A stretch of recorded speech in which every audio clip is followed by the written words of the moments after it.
ದಕ್ಷಿಣ ಭಾರತದ ರಾಜ್ಯಗಳ ಸಾಲದ ಪುರಾಣ. ನೆರೆ ರಾಜ್ಯಗಳಿಗೆ ಹೋಲಿಸಿದರೆ ಕರ್ನಾಟಕದ ಸ್ಥಿತಿ ಬೆಟರ್ ಇದೆ. ಸಾಲದಲ್ಲಿ ತಮಿಳುನಾಡು ನಂಬರ್ 1. ದಕ್ಷಿಣ ಭಾರತದ ರಾಜ್ಯಗಳ ಸಾಲದ ಪುರಾಣವನ್ನು ನೋಡ್ತಾ ಇದ್ರೆ ನಮ್ಮ ರಾಜ್ಯನೇ ಎಷ್ಟೋ ಪರವಾಗಿಲ್ಲ ಅನ್ನಿಸ್ತಿದೆ. ನೆರೆ ರಾಜ್ಯಗಳಿಗೆ ಹೋಲಿಸಿದ್ರೆ ಕರ್ನಾಟಕ ಸ್ಥಿತಿ ಬೆಟರ್ ಆಗಿದೆ. ಸಾಲದಲ್ಲಿ ತಮಿಳುನಾಡು ನಂಬರ್ 1, 10.42 ಲಕ್ಷ ಕೋಟಿ ಸಾಲ. ಮಹಾರಾಷ್ಟ್ರದ ಸಾಲ 9.37 ಲಕ್ಷ ಕೋಟಿ, 2ನೇ ಸ್ಥಾನದಲ್ಲಿದೆ. ಕರ್ನಾಟಕದ ಒಟ್ಟು ಸಾಲ 8.14 ಲಕ್ಷ ಕೋಟಿ.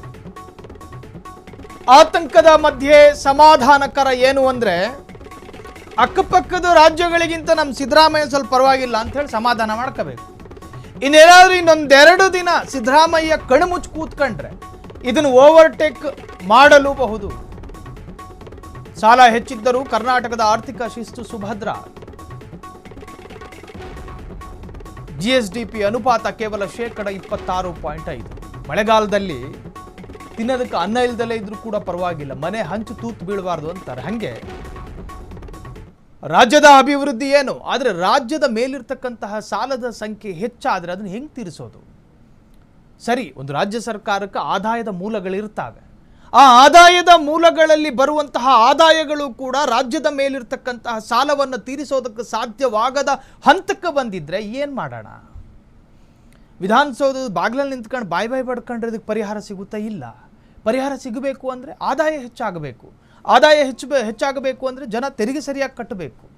ಜನ ತೆರಿಗೆನೂ ಸರಿಯಾಗಿ ಕಟ್ತಾ ಇದ್ದಾರೆ, ಆದರೆ ಸರ್ಕಾರವೇ ತೀರ್ಮಾನ ತೆಗೆದುಕೊಂಡ ಗ್ಯಾರಂಟಿ ಸ್ಕೀಮ್ಗಳನ್ನು ರಾಜ್ಯ ಸರ್ಕಾರ ಸರಿಯಾದ ರೀತಿಯಲ್ಲಿ ನಿರ್ವಹಣೆ ಮಾಡೋದಕ್ಕೆ ಸಾಧ್ಯ ಆಗ್ತಾ ಇಲ್ಲ. ಕಾರಣ, ಅದಕ್ಕೊಂದಷ್ಟು ದುಡ್ಡು ಬೇಕು. ಆ ದುಡ್ಡು ಈ ಎಲ್ಲ ಸ್ಕೀಮ್ಗಳಿಗೂ ಸುರಿದು ಬೊಕ್ಕಸದಲ್ಲಿ ಹಣ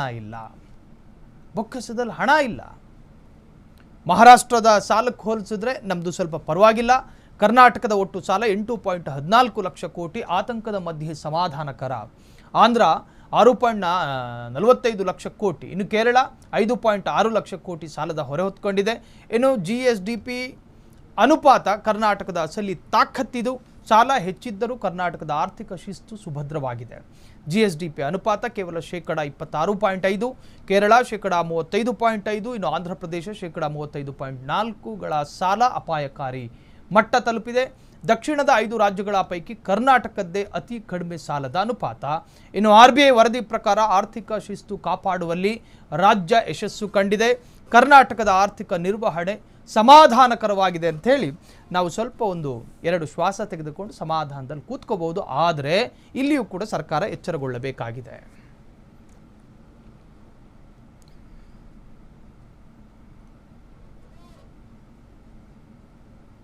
ಕ್ಷಣ ಕ್ಷಣದ ಸುದ್ದಿಗಳಿಗಾಗಿ ಫ್ರೀಡಂ ಟಿವಿ ಸಬ್ಸ್ಕ್ರೈಬ್ ಮಾಡಿ, ಲೈಕ್ ಮಾಡಿ ಹಾಗೂ ಫಾಲೋ ಮಾಡಿ.